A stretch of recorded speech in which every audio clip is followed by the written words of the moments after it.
Hello everyone, welcome to the class. Today we are going to read History Lesson 1, The French Revolution. This is video number 4. इससे पहले मैंने 3 video किए हैं. I hope आप सब लोगों ने मेरे इन तीनों वीडियो को देखे होंगे और इसको लाइक किया होगा. ये वीडियो नंबर 4 है. इस वीडियो में हम आपको कुछ पॉलिटिकल सिंबल्स के बारे में बताएंगे. राइट, पॉलिटिकल सिंबल्स के बारे में बताएंगे. पेज नंबर 12 पर है ये political symbols, box number 1. Okay, निकालिए, फटाफट निकालो, जल्दी निकालो. Page number 12, box number 1, reading political symbols. निकाल लिया आपने देखा इसमें डायग्राम वगैरह भी बने हुए हैं. बेटा ये सारे डायग्राम आपको बनाने हैं अपनी नोटबुक में. ओके, अब हम इस पॉलिटिकल सिंबल्स के बारे में आपको बता रहे हैं. सबसे पहला है आपका द ब्रोकन चेन. क्या है बेटा पहला symbol? The broken chain. The broken chain का मतलब, चेन मतलब जंजीर, ब्रोकन मतलब टूटना, जंजीर का टूटना. इसका मतलब यह है कि now in France all people are totally free. Earlier all people were not free because, मैंने आपको पहले भी बताया था, clergy people, nobles people, they were given special privilege. Okay, and working class people were badly discriminated. लेकिन अब क्या है, फ्रेंच रिवॉल्यूशन के बाद क्या पॉलिटिकल सिंबल्स बनाए गए और सबसे पहला ब्रोकन चेन बनाया गया.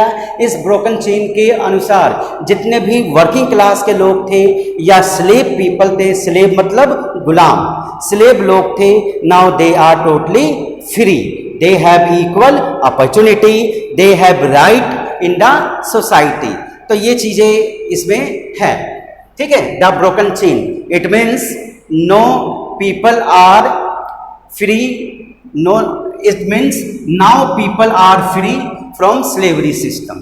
सेकेंड है आपका द बंडल ऑफ रोड्स और fasces. The bundle of rods and fasces मतलब यदि एक बंडल होगा, एक उसमें वुड होगी, तो it can be easily broken. ठीक है, अगर एक स्टिक आपको दी जाए तो आप आसानी से इसको ब्रेक कर सकते हैं. अगर उसी स्टिक को 5-6 स्टिक को इकट्ठा मिला के एक बंडल बना दिया जाए और वो बंडल आपको दिया जाए ब्रेक करने के लिए, तो can you break? Definitely not. ठीक है, एक स्टिक को आप ब्रेक कर सकते हैं और बहुत सारे स्टिक को मिला के एक बंडल बनाया गया जाए तो आप उसको ब्रेक नहीं कर सकते. इसका यह मतलब है यूनिटी लाइज इन मेजॉरिटी, मतलब स्ट्रेंथ हैज यूनिटी. एकता में ही बल होती है, स्ट्रेंथ हैज यूनिटी. तो इस चीज को इसमें बताया गया है. नेक्स्ट है आपका the eyes within triangle radiation light. The eyes within triangle radiation light, इसका मतलब क्या है? It stands for knowledge.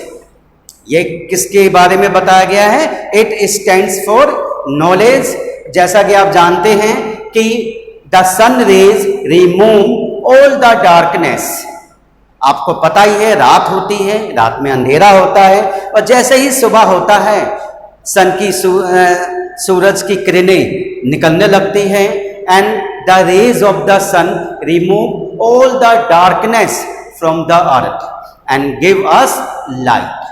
तो बेटा इसका बेसिकली मतलब ये है the eyes within triangle radiating light का बेसिकली मतलब यह है नॉलेज, कि if the people would have knowledge, okay, he can solve all the problems of his life. यदि व्यक्ति के पास नॉलेज है तो with the help of knowledge he can solve all the problems. वो क्या है? अपनी जिंदगी में आने वाली जितनी भी समस्याएं हैं उन सभी समस्याओं का सामना कर सकता है. तो इसी प्रकार नॉलेज होनी चाहिए. नेक्स्ट है आपका स्केप्ट्री. स्केप्ट्री क्या प्रोनाउंसिएशन है बेटा इसका? स्केप्ट्री. इसका मतलब ये होता है सिंबल ऑफ रॉयल पावर. स्केप्ट्री का मतलब ये होता है symbol of royal power. Royal मतलब जो भी किंग की फैमिली है, ओके, किंग का रूल है, तो ये किंग के रूल का सिंबल है स्केप्ट्री. तो इसका डायग्राम भी आपको अपनी नोटबुक में बनानी है। नेक्स्ट है आपका snake biting its tail. Tail का मतलब होता है पूंछ, बाइटिंग का मतलब होता है काटना। टू फॉर्म अ रिंग मतलब एक स्नेक है, अगर स्नेक क्या है घूम के अपनी पूंछ को काटे तो वो क्या बन जाता है, रिंग बन जाता है। मतलब उसका ना ही कोई एंड पॉइंट है और ना ही कोई उसका बिगिनिंग पॉइंट है, राइट। तो इसका मतलब ये है सिंबल ऑफ इटर्निटी। ये क्या है, इटर्निटी मतलब आत्मिक, ठीक है, मतलब अंदर से, मतलब हार्टली, माइंडली, ठीक है। मतलब कहने का मतलब ये है कि मनुष्य को हार्ट और माइंड बिल्कुल प्योर होना चाहिए, इसमें किसी प्रकार की कोई भी एनिमिटी की फीलिंग्स नहीं होनी चाहिए, इसमें किसी प्रकार की कोई भी डिस्क्रिमिनेशन की फीलिंग नहीं होनी चाहिए, राइट बेटा। तो ये चीज है इसका मतलब eternity. As ring neither beginning nor end, जिस प्रकार रिंग की कोई बिगिनिंग नहीं होती और ना ही कोई एंड पॉइंट होता है, उसी प्रकार हमारा हार्ट एंड माइंड होना चाहिए। ओके, किसी के प्रति कोई डिस्क्रिमिनेशन की फीलिंग नहीं, कोई अपर क्लास नहीं, कोई लोअर क्लास नहीं, ठीक है। मनुष्य अपने कर्मों से ही लोअर क्लास में जाता है और अपर क्लास में ज़्यादा जाता है। यदि आप अच्छी स्टडी करेंगे, अच्छी पढ़ाई लिखाई करेंगे, अच्छे नंबर आपको मिलेंगे, ध्यान लगा के पढ़ेंगे, ओके, तो आप भी फ्यूचर में अच्छा कैरियर मिलेगा आपको, अच्छे पैसे आप कमाएंगे और लाइफ आपकी क्या होगी, स्टेबल हो जाएगी, राइट। तो ये आपके अपने कर्मों के ऊपर डिपेंड होता है, कामों के ऊपर डिपेंड होता है, ना कि आपके बर्थ के ऊपर डिपेंड होता है। तो कहने का मतलब है कि मनुष्य का हार्ट एंड माइंड पूरी तरह से प्योर होना चाहिए, किसी के लिए कोई डिस्क्रिमिनेशन की भावना नहीं होनी चाहिए। नेक्स्ट पॉइंट है आपका रेड पाइजियन कैप। रेड पाइजियन कैप, ये कैप है, कैप मतलब कैप जो हम पहनते हैं वो किस कलर का है, रेड कैप है। मतलब फ्रेंच रिवॉल्यूशन के बाद जितने भी स्लेव थे, स्लेव का मतलब बेटा गुलाम, ओके, जितने भी स्लेव थे स्पेशली अफ्रीकन पीपल, क्योंकि फ्रांस में रहने वाले जितने भी अफ्रीकन पीपल हैं, ब्लैक पीपल हैं, their condition was basically worse in France, right. They were treated badly, okay, even worse than animal. जानवरों से भी बदतर हालात उनके थे, या जानवरों से भी बदतर उनके साथ व्यवहार किया जाता था। तो फ्रेंच रिवॉल्यूशन के बाद क्या है, एक पाइजियन कैप बनाया गया और जितने भी स्लेव थे, अफ्रीकन पीपल थे, उन सबको वो कैप दे दिया गया, ठीक है। तो इस रेड कैप का मतलब ये है just like a reservation and the people now are free from slavery system, ठीक है, स्लेवरी सिस्टम से फ्री है तो उसको रेड कैप दे दिया गया। अगर वो रेड कैप देखकर सोसाइटी में कहीं पर भी जा रहा है तो वी कैन इजीली आइडेंटिफाई कि earlier this person was slave and now he is free. और जिसके पास भी रेड कैप है उस पर्सन को सोसाइटी में कुछ स्पेशल पावर, स्पेशल राइट्स दिए गए थे, ओके, अपॉर्चुनिटी दिए गए थे ताकि उन्हें अच्छी जॉब मिल सके, ओके, समाज में वो इक्वलिटी उन्हें मिल सके, समाज में रिस्पेक्ट उन्हें मिल सके और समाज में वो अपना बेटरमेंट कर सके। तो बेटा समझ गए आप। तो नेक्स्ट है आपका, अब है आपका नेक्स्ट है आपका ब्लू वाइट रेड। इस कलर का मतलब क्या है, ब्लू वाइट रेड, इस कलर का मतलब क्या है, ये क्या है, फ्रांस की कलर है। ब्लू वाइट रेड मतलब फ्रांस का जो फ्लैग है इस कलर से बनेगा, तो मतलब ये फ्रांस का क्या है, कलर है। नेक्स्ट है आपका the wing women. The wing women का मतलब ये होता है पर्सोनिफिकेशन ऑफ लॉज, ये लॉज के बारे में बताया गया है, ठीक है। क्या बताया गया है, it means rights were given to all people without any discrimination, ठीक है बेटा। द विंग वुमेन, विंग मतलब पंख, पंख वाली वुमेन के बारे में बताया गया है। मतलब पंख होगा तो हम आसमान में उड़ सकते हैं, मतलब किसी तरह का कोई बंधन नहीं है। तो इसका मतलब यही है कि if there would be law, अगर यहाँ कानून होगा तो सबको इक्वल अपॉर्चुनिटी मिलेगी। अगर रूल ऑफ लॉ नहीं होगा तो डिस्क्रिमिनेशन होगा, एक्सप्लॉइटेशन होगा, ठीक है, और इंडिविजुअल का डेवलपमेंट नहीं हो सकता।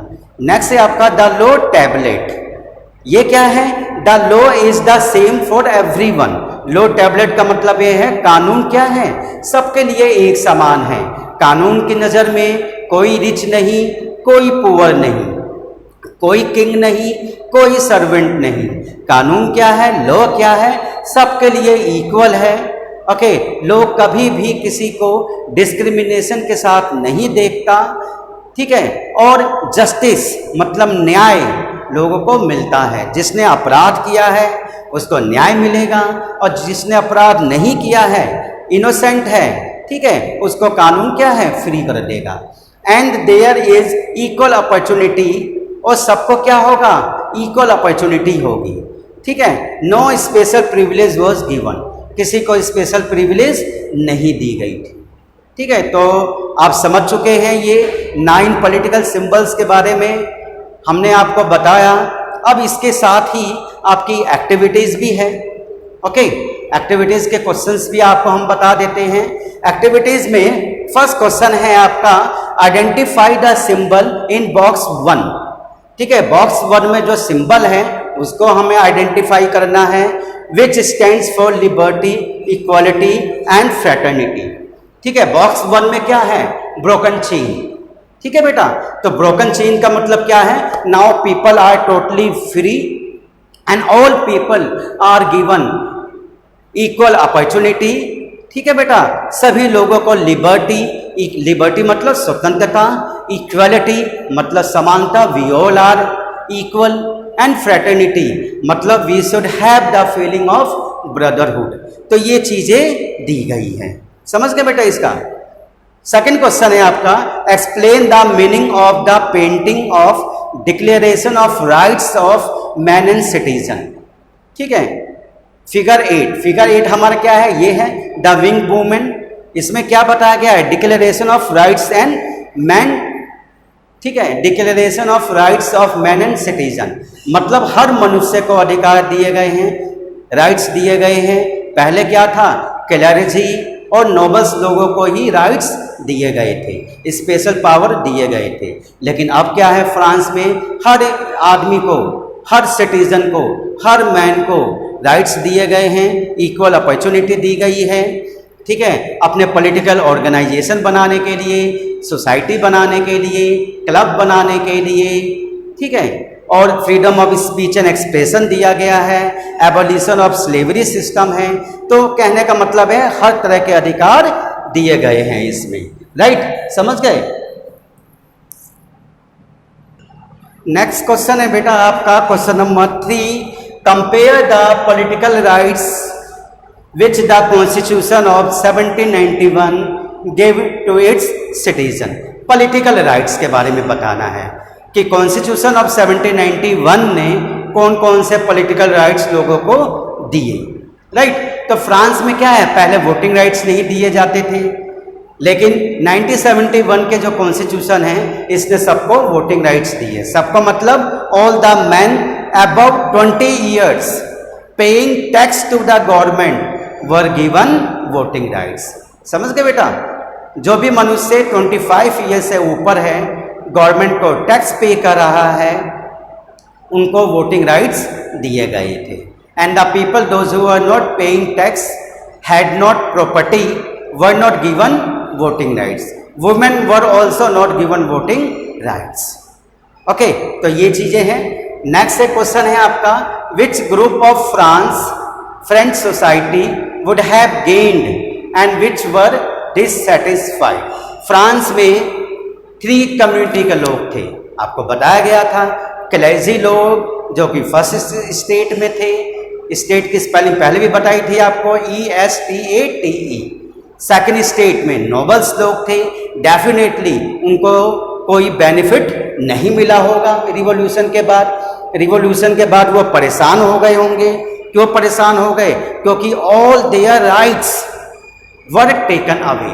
उनको जितने भी अधिकार पहले दिए गए थे, स्पेशल प्रिविलेज दिया गया था, वो सभी उनसे क्या है बेटा? ले लिया गया। तो फ्रेंच रिवॉल्यूशन के बाद जो भी अपर क्लास के लोग थे, क्लेर्जी लोग थे, नोबल्स लोग थे, रॉयल फैमिली के मेंबर्स थे, डेफिनेटली वो डिससेटिस्फाइड होंगे, मतलब संतुष्ट नहीं होंगे, अच्छा नहीं लगा होगा। क्यों नहीं अच्छा लगा होगा? क्योंकि उनके सारे अधिकार खत्म हो गए हैं, इक्वल अपॉर्चुनिटी दी गई। ओके, वर्किंग क्लास पीपल जो पहले टैक्स पे करती थी और ये लोग पहले टैक्स पे नहीं करते थे, अब क्या है, अपर क्लास के लोग भी टैक्स पे करेंगे और वर्किंग क्लास पीपल में जो वेल टू डू पीपल है वो टैक्स पे करेंगे। जिनकी सैलरी बहुत कम है, बहुत मुश्किल से गुजारा चलता है, वो टैक्स पे नहीं करेंगे। तो फ्रेंच रिवॉल्यूशन से बेनिफिट किसको मिला होगा? डेफिनेटली थर्ड स्टेट के लोगों को बेनिफिट मिला। क्यों? थर्ड स्टेट के लोग कौन थे? Working class people. Working class people में कौन कौन से लोग थे?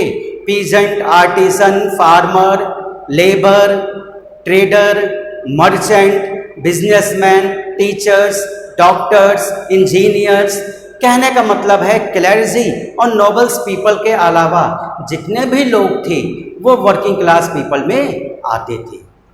तो फ्रेंच रिवॉल्यूशन के बाद वर्किंग क्लास पीपल को ही बेनिफिट मिला होगा, ठीक है। और फर्स्ट स्टेट में क्लेर्जी, सेकंड स्टेट में नोबल्स, इन लोगों को बेनिफिट नहीं मिला, इनकी पावर खत्म हो गई, स्पेशल प्रिविलेज खत्म हो गया, तो इनको दुख हुआ होगा। नेक्स्ट क्वेश्चन है आपका, imaging the impact of France on neighbouring country. ठीक है, फ्रांस के चारों ओर बेल्जियम, स्पेन, रसिया, ठीक है, जितनी भी जर्मनी, इटली, जितनी भी कंट्री हैं, इन कंट्रियों पर फ्रांस का क्या इम्पैक्ट पड़ा होगा? क्योंकि इन कंट्रियों में भी क्या है, मोनार्की फॉर्म ऑफ गवर्नमेंट है, ठीक है, लोगों को कोई अधिकार नहीं थे, इक्वल अपॉर्चुनिटी नहीं थी, वर्किंग क्लास पीपल के साथ एक्सप्लॉइटेशन होता था, किंग के पास क्या है, एब्सोल्यूट पावर थी। ठीक है बेटा, तो डेफिनेटली ये सारे आइडियाज, कौन से आइडिया?